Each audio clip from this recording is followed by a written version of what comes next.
경청해야 될 말씀이라고 생각을 합니다. 그래서 제가 좀 짧게 그동안 좀 말씀하신 것 중에서 사실관계만 좀 몇 가지 말씀을 드리겠습니다.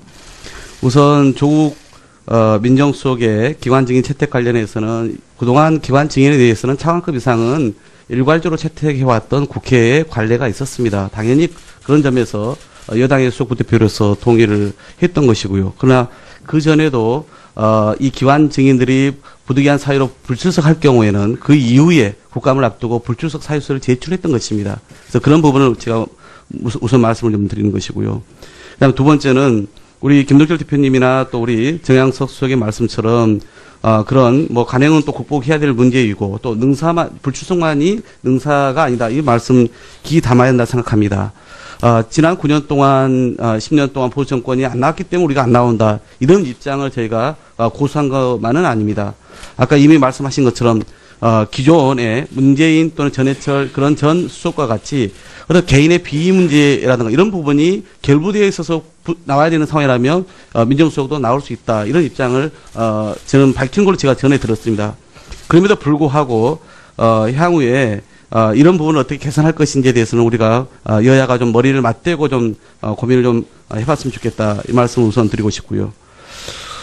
두 번째는 아까 우리 김선동 수석께서 이제 술판 두 번을 벌렸다. 이 표현은 좀 부적절하신 것 같아서 제가 이것을 좀 바로 잡습니다. 한 번은 이제 당 지도부가 청와대 와 함께 만찬을 가졌던 것은 물론 사실이고요. 그러나 제가 들은 바는 건배하기 위한 정도였지 무슨 뭐 그렇게 만취하거나 이런 상태도 아닌데 술판 이러면 보통 사람들이 갖게 되는 이미지가 있지 않습니까? 그런 점에서 물론 시점에 어떤 여러 가지 논란이 있을 수 있습니다만은 그 부분을 좀 바로 잡아야 한다는 생각이 들고요. 우리 원내 지도부하고는 말 그대로 술 한 방울 저희가 갖지 않는 말 그대로 향후에 전국 운영과 관련된 그런 토론의 장이었습니다. 이 부분을 좀 바로 잡았으면 좋겠고요. 끝으로 현수막 관련해서 지금 또 이 피켓 관련해서 말씀하십니다만은 앞으로 물론 그렇습니다. 저희가 야당 시절에 저희도 이렇게 피켓을 부착한 경우가 있었습니다만은 저희가 이번에 본회의장에서 대통령 시정연설 중에 대형 현수막 3개를 펼쳐둔 것에 대해서 저희가 여러 가지 이제 저희도 대응 검토를 하고 있는데 이렇습니다. 국회 선진화법이 왜 만들어졌습니까? 그것은 여야 합의로 만들어졌고 2012년부터 이게 적용되고 있지 않습니까? 그러니까 우리가 그렇게 거슬러 올라가면 과거에 야당이 했으니까 우리도 하겠다라고 하는 식으로 하면은 정말 이것은 악순환인 것이죠. 그렇게 거슬러 올라가면 정말 과거에 본회의장에서 체류탄을 터뜨린 사건부터 시작해가지고 단상을 전가한 사건, 아니 더 거슬러 올라가면 옛날 소위 김두한 의원이 똥바지 던졌다는 사건까지 우리가 책임을 물어야 됩니까? 그럴 수는 없는 거 아닙니까? 그래서 국회가 과거에 머물러 있지 않고 미래로 나아가기 위해서 선진화법을 만들었고, 그러나 우리가 분명한 것은 국회법에 이 피켓도 사실은 의사진행 방해입니다. 의원님들의 의사를, 그러니까 생각을, 입장을 우리가 반대하는 것은 결코 아닙니다. 그건 다 존중을 해야 됩니다. 그런 점에서 여당 의원들 입장에서는 야당 의원님들의 이 피켓 부착이 의사진행에 방해는 될 수 있다라고 저는 이야기는 할 수 있다고 국회법을 가지고 말씀을 드릴 수 있다고 생각합니다. 그런 부분을 좀 감안해 주시라는 차원에서 이해를 해 주셨으면 좋겠다는 이야기를 좀 드립니다. 하여튼 그 사실관계를 좀 제가 바로 잡으려고 말씀을 좀 드렸습니다. 예. 끝에 가서 자꾸 이렇게 하시면 회의 진행이 안 돼. 네?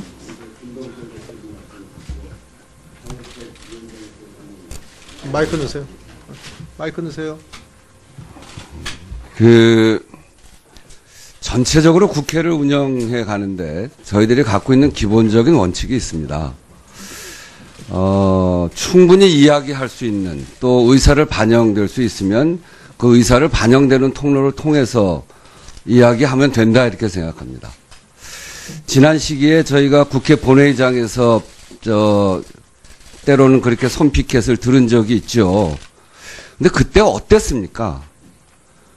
대통령께서 본인 하시고 싶은 이야기만 딱 하고 바로 나가시지 않았어요?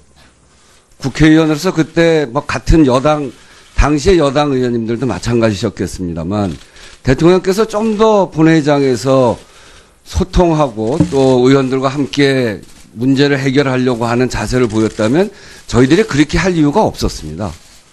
근데 당시 대통령께서는 아주 냉랭한 표정으로 본인 하시고 싶은 이야기 딱 하고 그냥 나가시고 그러면서 할 수 있었던 게 예의를 갖춘다고 하면서 할 수 있었던 게 그런 정도, 피켓을 드는 정도였습니다.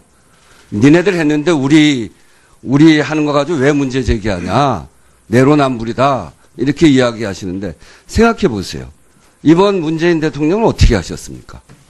프랭카드 들고 있는 분들까지 찾아가서 악수하고 그러지 않습니까? 대표 의사 진행과 관련이 없습니다. 잠깐만. 네. 예, 그래서 이 문제도 마찬가지입니다. 민정수석 안 나오는 사유에 대해서 우리가 살펴볼 필요가 있습니다. 지금 대통령이신 문재인 대통령께서 정무수석일 때 나오셨습니다. 민정수석이실 때 나오셨습니다. 그것도 처음 나온 거예요. 그런 과정을 거치면서 민정수석이 안 나오는 게 관례였는데 그런 관례를 깼던 게 지난 그 시기입니다. 그건 안 나올 이유가 없다고 생각해서 나오는 거죠. 어떤 고유의 업무가 아니라 민정수석의 기밀에 요하는 업무가 아니라 잘못된 일에 대해서 나와서 설명하는 거는 얼마든지 하고 그건 당연한 일입니다.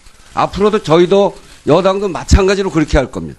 민정수석이 나와야 될 일이 있다면 얼마든지 부르겠습니다. 성역이 아닙니다. 그렇지만 기밀을 요하는 인사에 관해서 물어보실 게 있으면 여기에 인사수석도 계시고 인사위원장을 하고 계시는 비서실장도 계십니다. 인사의 절차와 과정에 있어서 발생된 문제들은 인사수석과 인사위원장한테 물어보시면 됩니다.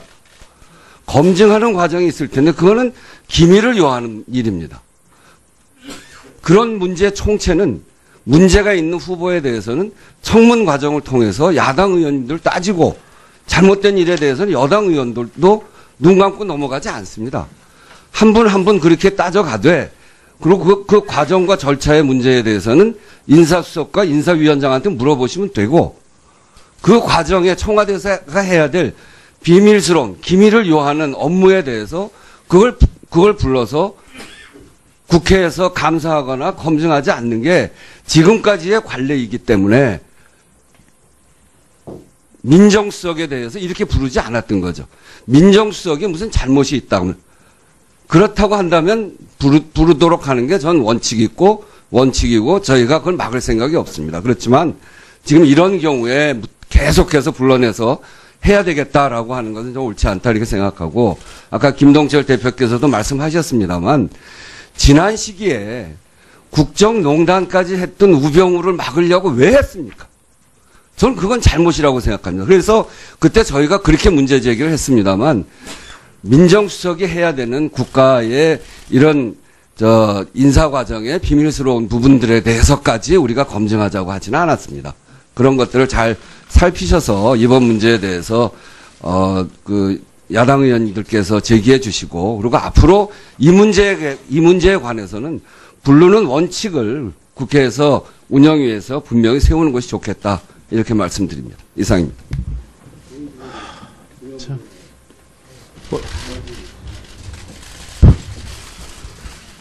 우리 우원식 또 원내대표님께서도 말씀이 계셔서 좀 정리하는 차원에서 좀 말씀드려 보겠습니다.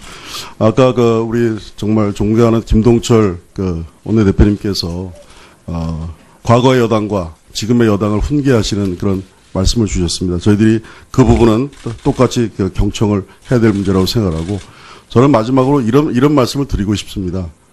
우리가 과거에 잘못된 것이라면 오늘 이 자리에서 우리가 민정수석의 출석 여부를 얘기를 하고 있는데 그게 누가 원조적패건 뭐가 신적패건 지금 우리 국민들이 우리 문재인 정부 우리 정말 우리 국민들이 성원해 주셔서 탄생한 정부 아니겠습니까? 그럼 이 정부가 누구를 통해서 국정이 진행됩니까? 다 장관들, 국무위원들 통해서 하는 겁니다. 그러면 그 인사가 정말 국민들에게 축복받고 잘된 인사다. 그리고 촛불까지 하면서 이렇게 했던 그 인사인데 정말 이게 잘된 인사다라고 할 수 있어야 되는 겁니다.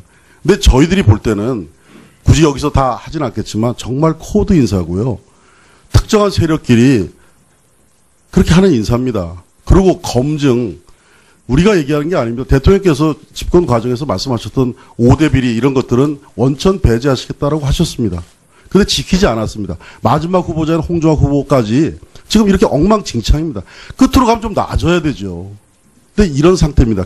그래서 저희 야당들이 5대 비리 그런 거 너무 심하니까 기준을 완화하자라는 여당의 정말 저희들은 그것은 적반하장이라고 생각을 했는데 야당의 그런 제안을 받아들였습니다. 그래서 인사청문회 제도 개선하자, 좀 완화하도록. 그것까지 저희들이 수긍을 했습니다.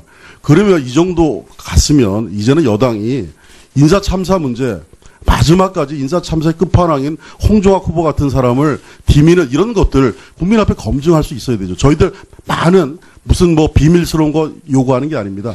인사검증을 했는지 그런 거 묻고 싶은 겁니다. 하도 참담해서. 그리고 대통령께서 전임 대통령 그렇게 냉담하시게 이렇게 나가셨다고 소통 안 하시고 나가셨다고 그러셨는데 지금 대통령께서 저희들은 더 심각하게 생각을 합니다. 국민들이 보시기에는요, 야당 쪽으로 오셨잖아요. 정말 대통령께서 소통하시는 대통령으로 국민들은 그렇게 이미지를 봅니다. 그러나 저희들이 정말 제1야당과 소통이 제대로 되고 있다고 생각하십니까? 저희들이 보기엔 국민들이 보는 장면에서는 화면 그런 거 다 나갑니다. 그러나 실제로 저희들은 절망감을 느낍니다. 소통 안 하셨던 냉정한 대통령보다 더 저희들은 심각하게 생각을 한다는 점을 밝힙니다. 의사진행이 방해될 수 있다라고 저는 이야기는 할 수 있다고 국회법을 가지고 말씀을 드릴 수 있다고 생각합니다. 그런 부분을 좀 감안해 주시라는 차원에서 이해를 해 주셨으면 좋겠다는 이야기를 좀 드립니다. 하여튼 그 사실관계를 좀 제가 바로잡으려고 말씀을 좀 드렸습니다. 예. 뭐 끝에 가서 자꾸 이렇게 하시면 회의 진행이 안 돼. 네?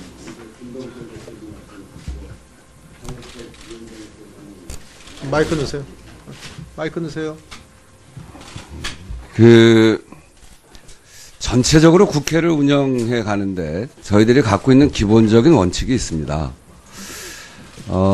충분히 이야기할 수 있는 또 의사를 반영될 수 있으면 그 의사를 반영되는 통로를 통해서 이야기하면 된다 이렇게 생각합니다.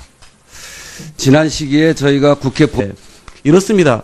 국회 선진화법이 왜 만들어졌습니까? 그것은 여야 합의로 만들어졌고 2012년부터 이게 적용되고 있지 않습니까?